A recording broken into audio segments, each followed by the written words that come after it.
Donc cette fois c'est bon. Donc je vais créer, donc là j'ai créé un dossier test, je disais, et je vais ouvrir dans Visual Studio Code. Pour ce faire, code espace point -r, ça fonctionne sur Linux, pas forcément sur Mac et sur Windows. J'explique pas pourquoi ça fonctionne un coup, pourquoi ça fonctionne pas le coup d'après. Voilà. Ok, donc là on a Visual Studio Code qui se lance. Très bien, alors on va supprimer tout ça parce que ça c'est le projet précédent. Tac, parfait. Alors, j'ai un point GetIgnore qui traîne. On va l'enlever aussi. Hop, voilà. Déplacer vers la corbeille. Et là, normalement, on est bon. Très bien. Donc, quelle est la première étape à faire quand on commence un projet ?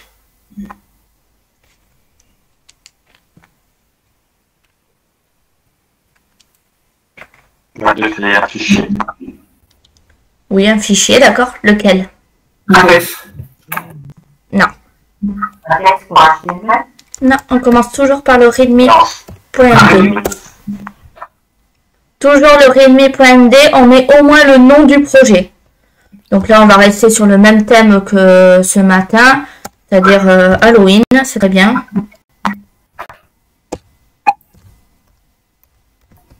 Voilà. Toujours, pourquoi ? Parce que c'est, entre guillemets, la vitrine. Quand quelqu'un arrive sur le projet, il doit savoir de quoi ça parle. Donc là, on va mettre... je vais rentrer des trucs très basiques, hein, histoire de compléter un peu, on va dire. Mais normalement, il faut mettre vraiment ce qu'on utilise.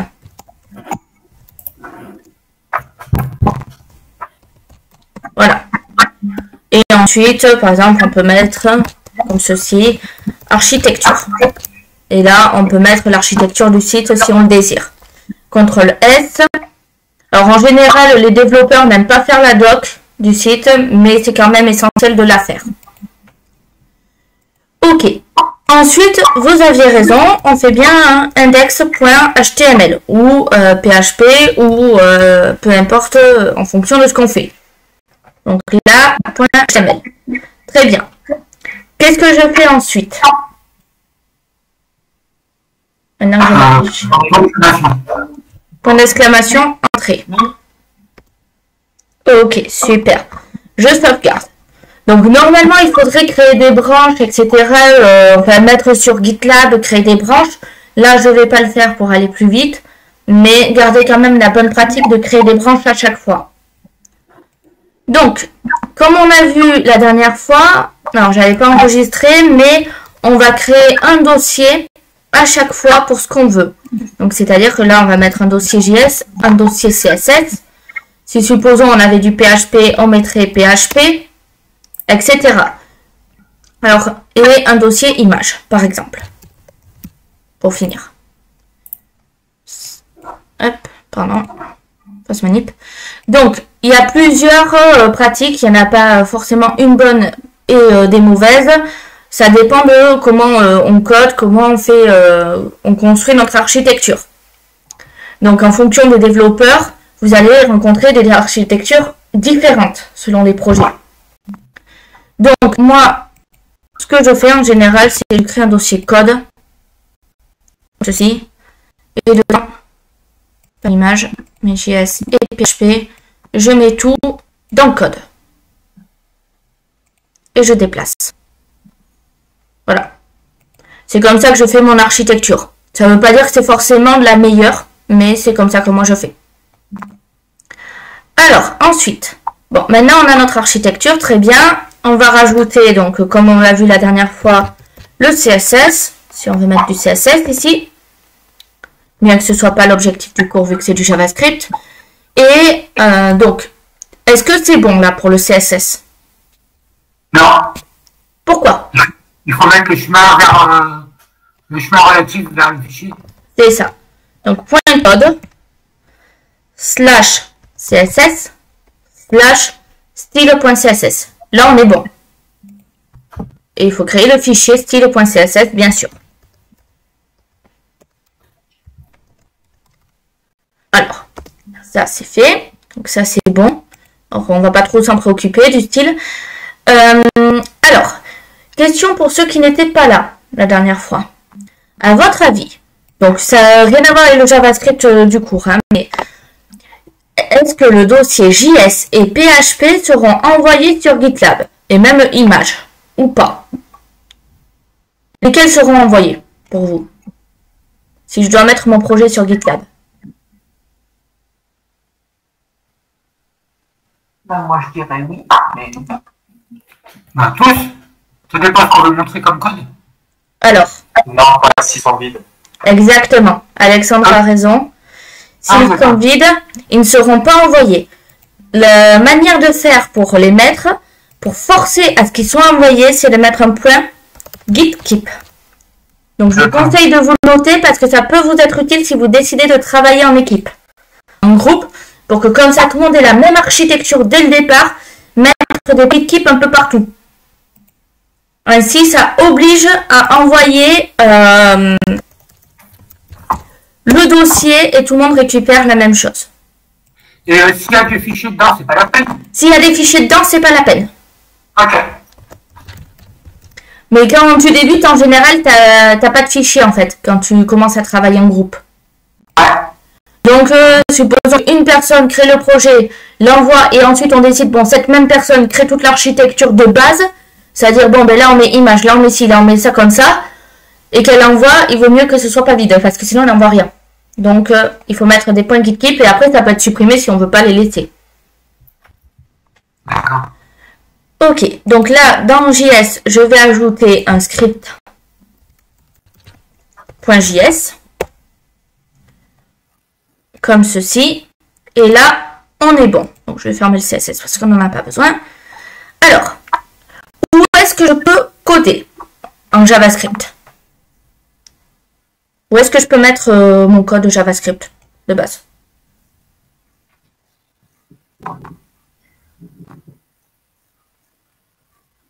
Je crois que c'est à la fin du body, mais je suis plus sûre.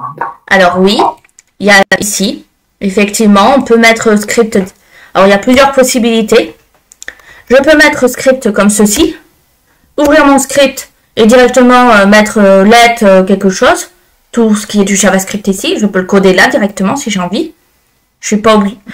Mais c'est pas forcément, comment dire, optimal de le faire ainsi. Je peux aussi faire script, toujours pareil, src, et à ce moment-là, mettre le chemin. Donc là, comme on a commencé à le faire, /code js, script.js.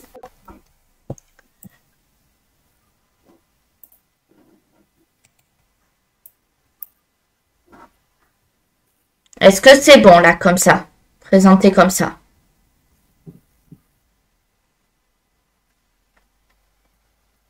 Ouais. Ok, très bien. Donc, je vais lancer le live. Alors, en espérant que ça ne me le lance pas n'importe où. Hop. Bon, ça me l'a mal lancé, c'est pas grave. Je vais le ramener par là. Très bien. Donc, je vais ouvrir l'inspecteur. Alors, on va fermer la version mobile. Et nous, ce qui nous intéresse, en fait, c'est la console. Voilà. Bon, faites pas attention à ça. Pourquoi c'est la console? Parce que JavaScript va se glisser dans la console, tout simplement. Donc, ici, comment je déclare une variable? Avec let. Oui, c'est une des possibilités. Var. Var. Oui, c'en est une autre. Il en reste une dernière. Const. Exactement. Alors, const, c'est quoi? Constant. Voilà. Donc, qu'est-ce que Je n'en pas de valeur. c'est ça. Donc, si je dis que, par exemple, const Alexandre égale 24, point virgule, il aura 24 ans tout le temps. Voilà, il ne changera jamais d'âge. Si seulement. Voilà. Let, c'est quoi? Variable qui peut changer, du coup. Oui. Mais pourquoi on... Alors, et var, c'est quoi dans ce cas-là? On va aller à la... Non, c'est l'ancien. Dans la partie. Oh là, pas tous en même temps. Dans la partie des variables. Pas tous en Là, même avec le partout et let, enfin, il me semble que c'est un petit peu ça. Que du coup, va passer à travers les fonctions, tout ça, enfin, elle peut être déclarée au début, elle peut être rappelée à la fin, ou même dans une fonction, il me semble. Par contre, let, je crois qu'au final, si, c'est pareil, en fait, que var. Mais je saurais pas dire, là. Ok. Ou alors var, on peut l'utiliser à plusieurs endroits dans le script. Voilà. Ok, Cyril. Alors, tout le monde a parlé en même temps, donc donnez tous vos opinions l'un après l'autre et on va faire un peu de tri. Var, pour moi, c'est l'ancien nom des variables. Il fallait déclarer par var pour dire que c'est une variable. Et après, il n'y a plus besoin de ça. Oui, il y a de ça aussi. Cyril, t'as une idée? Non, je connais pas, je connais le var, j'utilisais le var quand je développais il y a quelques années. D'accord. Quitte à déclarer la même variable dans une fonction pour qu'elle soit locale. Alors, let et var ont, si on grossit l'idée, le même principe en fait, pour simplifier. C'est-à-dire que les valeurs entre les deux peuvent changer. C'est-à-dire que si je dis let, je sais pas moi, let âge égale, on va faire ça, let âge égale 24, regardez l'exemple de 24, point virgule, et var âge 1, bon, je donne des noms vraiment pas top, hein, mais 24, non, on va mettre autre chose, on va mettre 26, point virgule. Les deux peuvent changer. Dans les deux cas, ça peut changer. Là-dessus, voilà. Par contre, comme, alors je sais plus qui l'a dit, mais il y a effectivement la portée des variables. Var, c'est déprécié maintenant parce que c'est pas sécurisé. Donc c'est pour ça. Il me semble que tu peux l'appeler n'importe où, en fait. Oui, c'est ça. En fait, c'est là où ça crée des conflits. Dans une fonction. ça... Elle la traverse justement la fonction. Tu peux après la rappeler en dehors de la fonction. c'est déprécié parce que c'est pas sécurisé. Il vaut mieux éviter d'utiliser var maintenant. Il vaut mieux utiliser let ou const. Par contre, c'est très probable que dans du code, vous retrouvez du var. Donc, maintenant, si je veux voir la valeur de Alexandre, comment je fais? Si je veux le voir dans le navigateur. Comment? Console log Alexandre. Ok. Donc je fais, bon, le raccourci c'est log, hein, si vous voulez aller plus vite.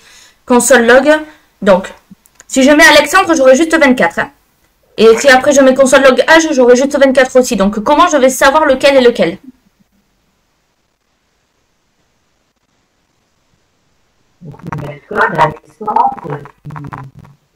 Alors j'ai pas bien compris parce que ça a grésillé, Nathalie, tu peux répéter s'il te plaît?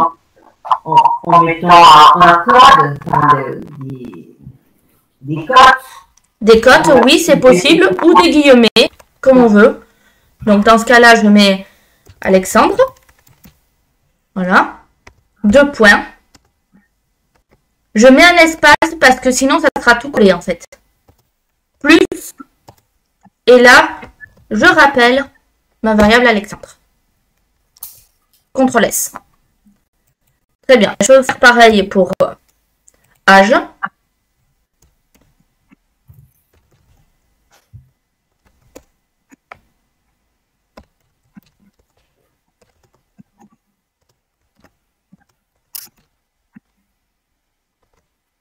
Voilà. Et là, je peux faire pareil pour âge 1.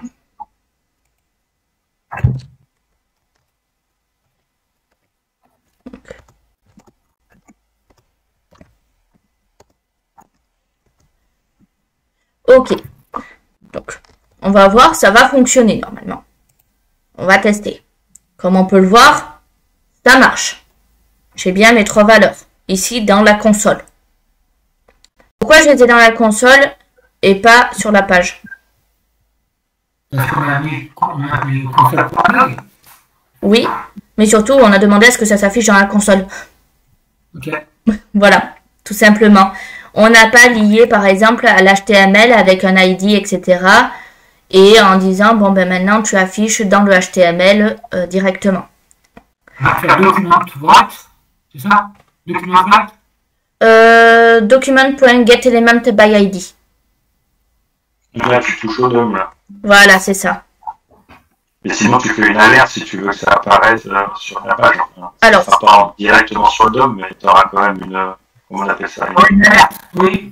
Oui, voilà. alors j'allais y venir, donc j'allais vous demander quelle est la seconde manière pour afficher, mais effectivement, c'est l'alerte. Pardon, je spoil. Donc là, hop, pas envie de recopier, hein, pardon, mais voilà. Comme ceci. Alors, pourquoi mettre des points-virgules? Aussi, une autre question. Pour séparer les déclarations. C'est quand le code est minifié. Voilà, exactement. C'est pas une obligation. Avant, c'était obligatoire de mettre des points-virgules. Maintenant, c'est plus le cas. On n'est plus obligé de mettre des points-virgules. Si j'enlève les points-virgules, ça va très bien fonctionner. Mais c'est conseillé de mettre des points-virgules parce que si on minifie notre JavaScript, ça peut ne pas fonctionner si on les met pas. Si on maximise après. Voilà, si on regarde, donc là, on peut voir, pardon.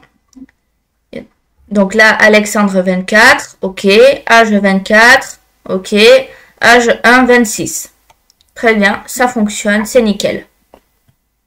Est-ce qu'il y a des personnes qui ont des questions là-dessus? Ouais, pour les points virgule, tu nous conseilles d'en mettre ou pas? Moi, je recommande d'en mettre tout le temps. D'accord, ok. Parce que si tu es au JavaScript là ou t'es où?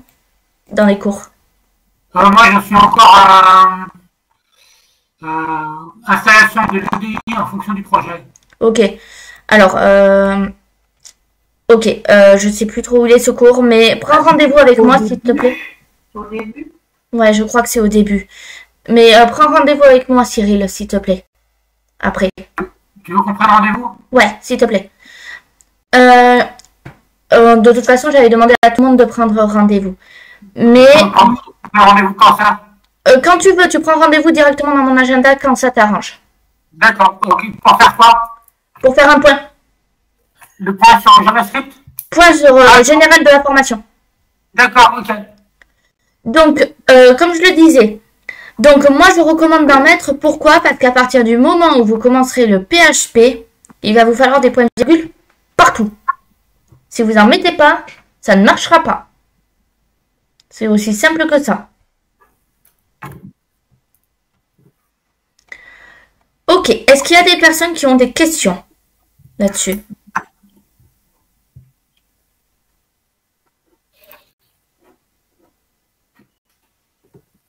Non? Très bien. Comment je fais un commentaire dans le JavaScript? Supposons que je veux mettre un commentaire ici. Des tirets. Moi, je fais un CTRL/ quand c'est que la ligne. C'est / quand c'est la ligne. Ici, et là, par exemple, je peux mettre tac, variable Alexandre. Comme ça, je sais de laquelle je parle. Si je veux faire tac, un commentaire sur plusieurs lignes. Des / étoiles. Oui, Ouais, c'est ça. comme ceci. Et là, je peux mettre mon commentaire ici. Par exemple. Alors, les commentaires ne changent rien au code, que vous les mettiez ou que vous les mettiez pas. Bon, là, ça a sauvegardé, ça relance, forcément. Ça ne change rien au code, le fait de les mettre, mais ça aide à la compréhension.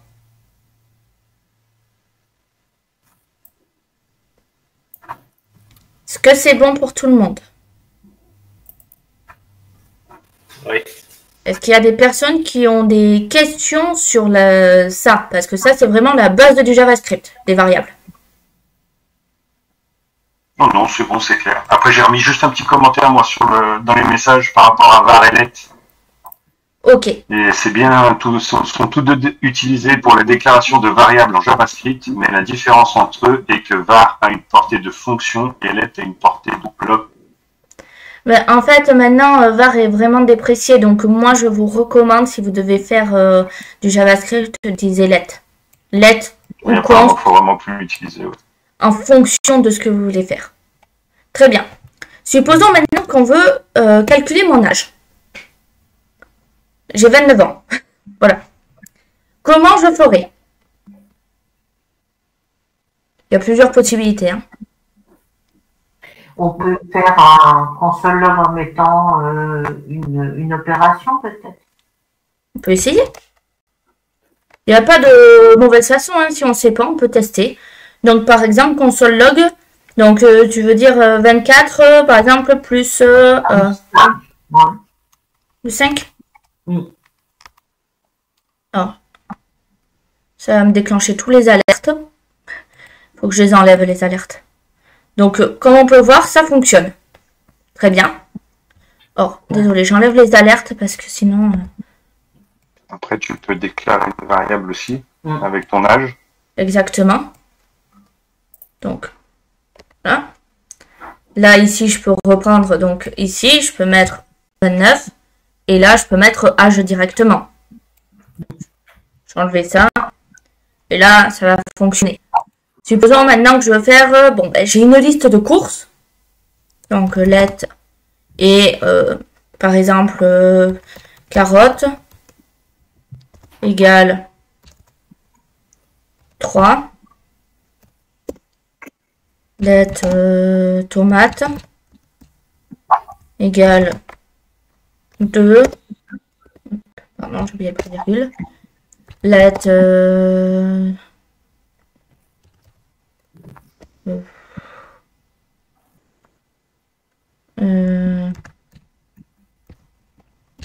t-shirt. Non, ça il veut pas, bon. Ce qu'il voudra comme ça. Égal 5. Ok. Maintenant, comment je fais? J'ai ma liste de courses qui est faite. Très bien. Qu'est-ce que je fais?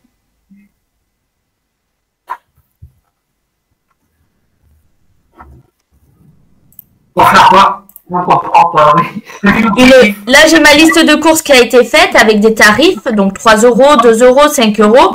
Je veux savoir le total. Ah, le prix. Donc, plus seul log, Ouais. entre parenthèses, carotte plus tomate plus t-shirt. Exactement.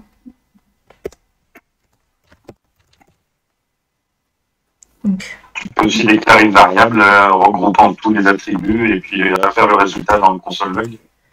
c'est ça. On peut faire un tableau aussi ou on peut faire un objet. Bon, là, j'ai choisi de faire simple et de ne pas rentrer dans les tableaux, les objets, etc. Parce que bon, c'est compliqué. Mais là, si on regarde, ça fait 10. On a le résultat juste en dessous. Est-ce que c'est bon pour tout le monde là? Oui. Ok, bon, là, on a fait des additions. Si on veut, on peut aussi multiplier.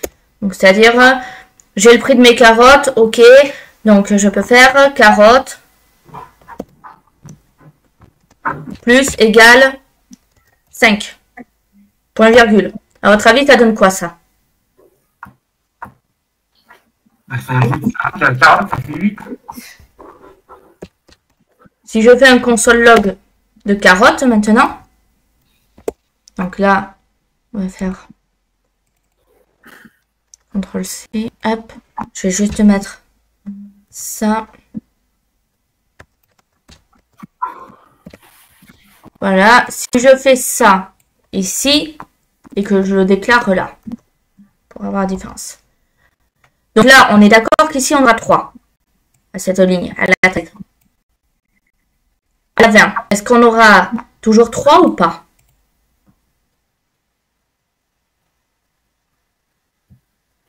Non. Ouais, 8. On regarde. On voit qu'on a bien 8. Ok.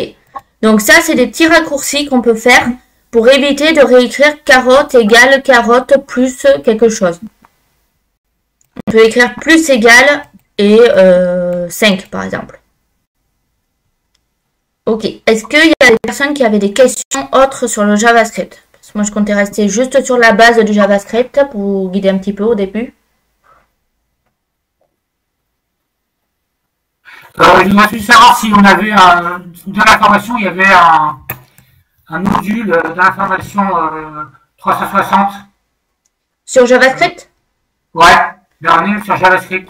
Oui. Alors, il y a le module sur JavaScript, bien sûr. Après, moi, je te conseille, parce qu'il y a plusieurs personnes qui ont dit qu'il était assez compliqué, de peut-être regarder mes vidéos en premier, vu que je décortique tout.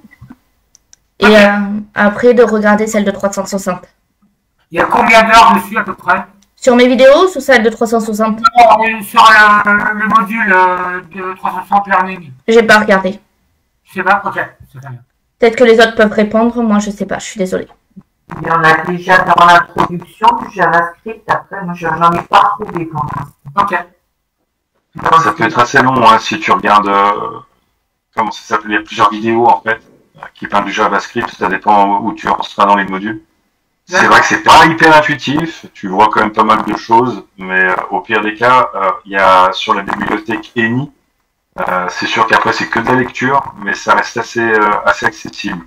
Je trouve que c'est bien de commencer par la lecture de la bibliothèque Eni.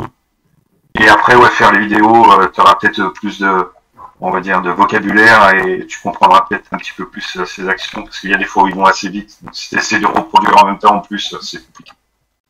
D'accord. Et dans ce module, on développe sous Visual Studio Code? Toujours. Ok, d'accord. Parfait, merci. Voilà, c'est pour ça, là, j'ai pas changé, en fait, je suis sur Visual Studio Code, moi-même, il y a aucun problème à mettre du JavaScript sur Visual Studio Code. Hein. Ok. Ok, est-ce que quelqu'un sait comment on fait un tableau en JavaScript? Ouais. Allons-y. C'est un vrai avec les, Et puis c'est crochet. ouais, les crochets. Alors, je te laisse me dicter, Alexandre. Comme ça, les, ouais, Comme ceci? ouais, et après le crochet. Crochet direct ou avec un égal? Tu me dis, c'est toi qui es maître du clavier. Ici, égal, puisque sont valeurs. Égal, et ensuite crochet, et là on met, peu importe, les noms, ou tout ça, c'est pas une virgule.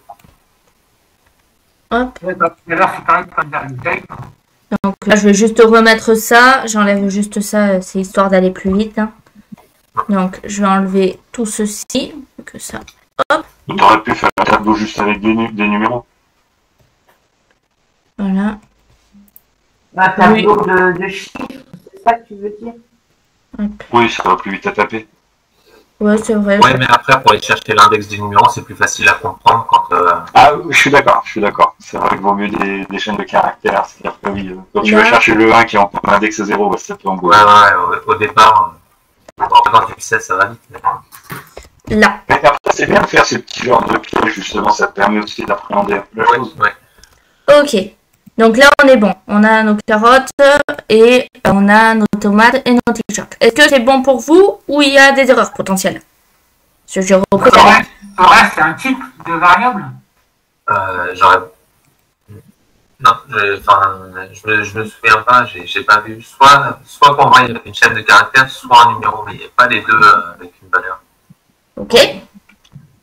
Donc, moi, je dis qu'il y a le égal qui me va pas bien. Ouais. Ici, là? Oui. Ok, tu mettrais quoi? 2 points. Ok. Ça va pas non plus. Première vue, j'ai pas content. Parce qu'on est sur clé valeur, là, en fait. Ouais. Oh, moi, j'aurais mis 3, 2, 5. Mais c'est vrai que j'aurais pas mis de nom. Alors, on peut simplifier pour dans un premier temps, si vous voulez, et mettre juste 3, 2, 5. Comme ça. Voilà. Parce que là, du coup, on rentre sur un tableau à 2 dimensions, il me semble. Oui, c'est ça. Hop. Non, t'as deux. Il n'y a qu'une dimension, là. Voilà. Et Là, du coup, tu veux voir les valeurs et puis les clés, enfin les clés et les valeurs. là, là j'ai simplifié. Donc, maintenant, je veux voir mon tableau. Comment je fais?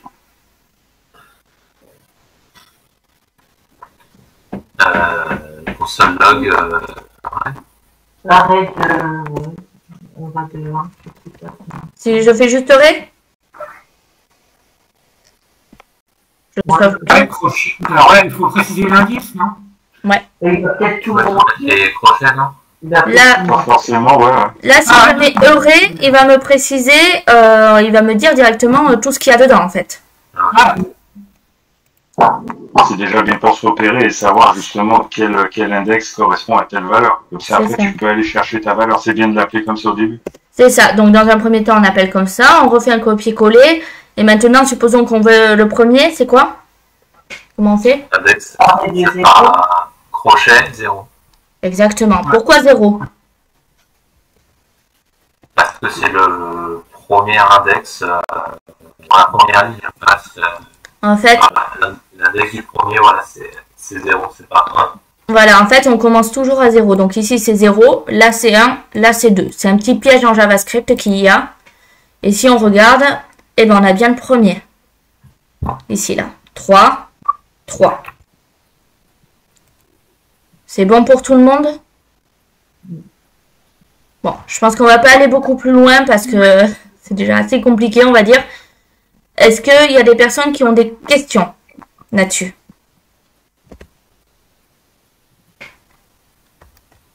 Oups. non, c'est bon. Là où j'en suis, en fait, bon, c'est vrai qu'on fait toujours des exercices pour initialiser les variables, pour faire des consologues, mais j'arrive pas encore à faire le lien, à comprendre vraiment à quoi ça sert d'avoir du JavaScript dedans. Je le sais théoriquement, mais tu vois, je ne le vois pas. Quoi. Alors, ça va dépendre bien sûr. Ouais, je comprends un peu la question aussi. Ouais. Et je me suis posé exactement la même au début. Ça va dépendre de ce Excuse-moi, que je tu te veux coupe, faire. Adina. Non, mais aucun problème.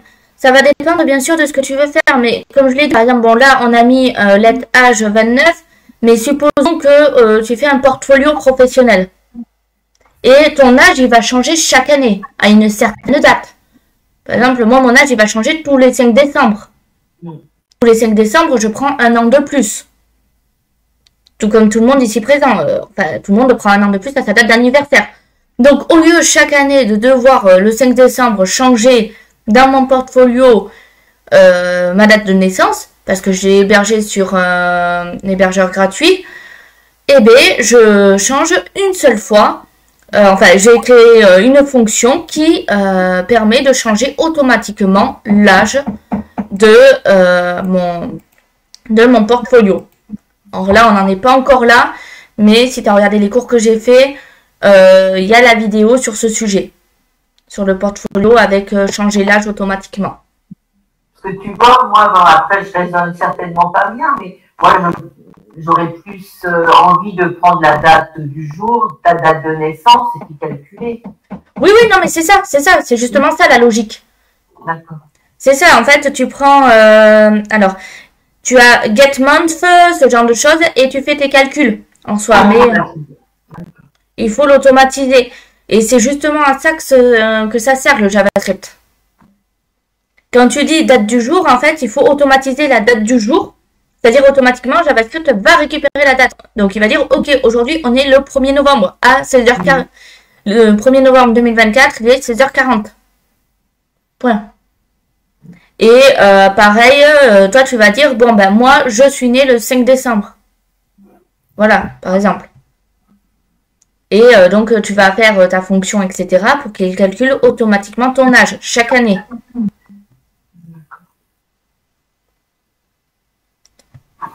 Est-ce que ça répond un peu aux questions là?